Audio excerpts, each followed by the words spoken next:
Welcome to NCN news. నా పేరు ప్రశాంతి. బులెటిన్లో ముందుగా హెడ్లైన్స్ చూద్దాం. 75 లక్షల బంగారు ఆభరణాలు, 2 కార్లు స్వాధీనం. Central zone DSP Y Srikanth. Telugu matrimony షాదీ.comల ద్వారా మహిళలను మోసం చేస్తున్న మోస్ట్ వాంటెడ్ ఘరానా మోసగాడు ఎట్టకేలకు రాజమహేంద్రవరం 3 టౌన్ పోలీసులకు చిక్కాడు. అతడి వద్ద నుంచి 75 లక్షల రూపాయలు విలువ చేసే బంగారు ఆభరణాలు, 2 కార్లు స్వాధీనం చేసుకున్నట్లు central zone DSP Y Srikanth వెల్లడించారు. రాజమహేంద్రవరంలోని స్థానిక 3 టౌన్ పోలీస్ స్టేషన్ ఆవరణలో శనివారం మధ్యాహ్నం జరిగిన మీడియా సమావేశంలో DSP శ్రీకాంత్ ఈ కేసు వివరాలను వెల్లడించారు. చిత్తూరు జిల్లా పలమనేరుకు చెందిన చల్లా నారాయణ కృష్ణ మ్యాట్రిమోనీ వెబ్సైట్ల ద్వారా మహిళలకు తాను ఒక బంగారం వ్యాపారిగా పరిచయం చేసుకుని మోసాలకు పాల్పడుతున్నాడన్నారు. హైదరాబాద్, విశాఖపట్నం, కడప, శ్రీకాకుళం, నెల్లూరు జిల్లాలకు చెందిన మహిళలను రాజమహేంద్రవరం రైల్వే స్టేషన్ బస్టాండ్లకు రమ్మని చెప్పి అక్కడి నుంచి పుష్కర్ ఘాట్, కోడిలింగాల ఘాట్ వద్దకు ముద్దాయి కార్లలో తీసుకువచ్చి వారిని స్నానాలు చేయించే ముందు వారు ధరించిన బంగారపు వస్తువుల్ని తీసి వారి బ్యాగుల్లో పెట్టుకోమని చెప్పి వారిని పుష్కర ఘాట్లలో గోదావరి స్నానాలు చేసిన తరువాత వారిని దుస్తులు మార్చుకునే గదిలోకి పంపించి పరారవుతూ ఉంటాడని వివరించారు. ఈ విధంగా ఇప్పటికే 5 మహిళలను మోసం చేసి వారి వద్ద నుంచి ఆభరణాలు అపహరించుకొని పోవడం జరిగిందన్నారు. అతడి వద్ద నుంచి బంగారు ఆభరణాలు, 2 సెల్ ఫోన్లు, 2 కార్లు స్వాధీనం చేసుకున్నట్లు తెలిపారు. ఈ కేసు ఛేదించిన 3 టౌన్ CI AV అప్పారావు ఇతర సిబ్బందిని ఆయన అభినందించారు.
నెలల కాలంలో అంటే 2025 ఏప్రిల్ నుంచి మ్యాట్రిమోనియల్ అఫెన్సెస్కి సంబంధించి 5 కేసులు నమోదు చేయడం జరిగింది.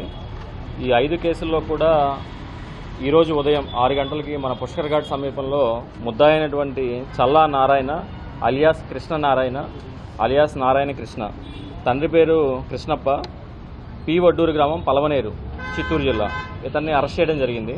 ఇతను ప్రధానంగా ఏం చేస్తుంటాడంటే, ఇతనికి భార్య చనిపోయింది. చనిపోయిన తర్వాత ఇతను మ్యాట్రిమోనియల్ సైట్స్లో అంటే షాదీ.com, తెలుగు మ్యాట్రిమోని, ఇట్లాంటి మ్యాట్రిమోనియల్ సైట్స్లో ఈయన ప్రొఫైల్ని పెట్టుకుంటాడు. వేరే వేరే పేర్లతోటి ప్రొఫైల్ని పెట్టుకొని ఇతను గోల్డ్ బిజినెస్ చేస్తున్నట్టు, గోవాలో గోల్డ్ బిజినెస్ చేస్తున్నట్టు ప్రొఫైల్ పెట్టుకుంటాడు.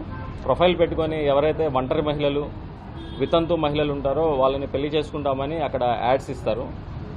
వాళ్ళతోటి చాటింగ్ చేస్తూ వాళ్ళని నమ్మించి పెళ్లి చేసుకుంటానని చెప్పి కొంతకాలం వాళ్ళతో సంభాషణ జరిపిన తర్వాత వాళ్ళందరినీ కూడా ఏ గ్రహ దోషాలు ఉన్నాయి, జాతక దోషాలు ఉన్నాయి, రాజమండ్రిలో పూజ చేయించాలని చెప్పి ఇక్కడికి పుష్కర్ ఘాట్కి తీసుకురావడం, వాళ్ళని అలానే స్నానం చేసేటప్పుడు ఆ నగలన్నీ కూడా ఒక సంచిలో పెట్టించేసేసి పూజారిని తీసుకొని వస్తాను, పూజ సామాన్లు తీసుకొని వస్తానని చెప్పి వెళ్ళిపోతుండేవాడు అనమాట. ఇలా గడిచిన 9 నెలల కాలంలో మనం 5 కంప్లైంట్లు రిసీవ్ చేసుకోవడం జరిగింది. ఈ 5 కంప్లైంట్లు కూడా సుమారు బాధితులందరూ కూడా వితంతువులు ఉన్నారు. వారు 340 గ్రాములు బంగారాన్ని కోల్పోయారు. అలానే ఈరోజు మనం అతన్ని అరెస్ట్ చేసి అతని దగ్గర నుంచి 340 గ్రాముల బంగారాన్ని ఇంటాక్ట్గా రికవర్ చేయడం జరిగింది. అలానే క్రైమ్కి పాల్పడినటువంటి వెహికల్స్ని కూడా సీజ్ చేయడం జరిగింది.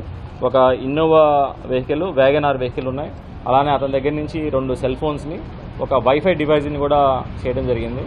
ఇతను ఏం చేస్తాడంటే ఫోన్ నెంబర్లు, అంటే ప్రతి ఇన్సిడెంట్లో కూడా ఒక కొత్త ప్రొఫైల్ని వాడతాడు, ఒక కొత్త ఫోన్ నెంబర్ని వాడతాడు. వాళ్ళతో కాంటాక్ట్ చేసేటప్పుడు వాళ్ళని నమ్మిస్తాడనమాట. నాకు గోల్డ్ బిజినెస్ ఉంది, నేను సూపర్ ఫిల్తీ రిచ్ అని చెప్పి నమ్మించడం.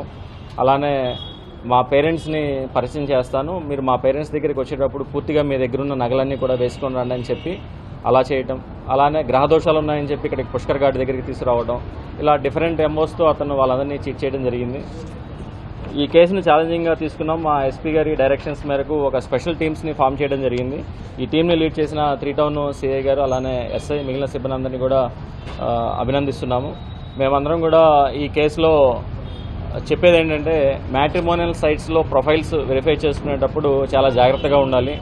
అతని యొక్క పూర్వాపరాలు, యాంటీసిడెంట్స్ అన్నీ కూడా వెరిఫై చేసుకోవాలి. బ్లైండ్గా కూడా ఎవరిని నమ్మొద్దని చెప్పి ఈ సందర్భంగా తెలియజేయడం జరుగుతుంది. ఇతని బాధితులు ఎవరైనా ఉన్నా కూడా ఆయా స్టేషన్లో కనుక కేసులు నమోదు చేసినట్లయితే దాని ప్రకారం కూడా మేము యాక్షన్స్ తీసుకొని వెరిఫై చేయడం జరుగుతుంది. Thank you.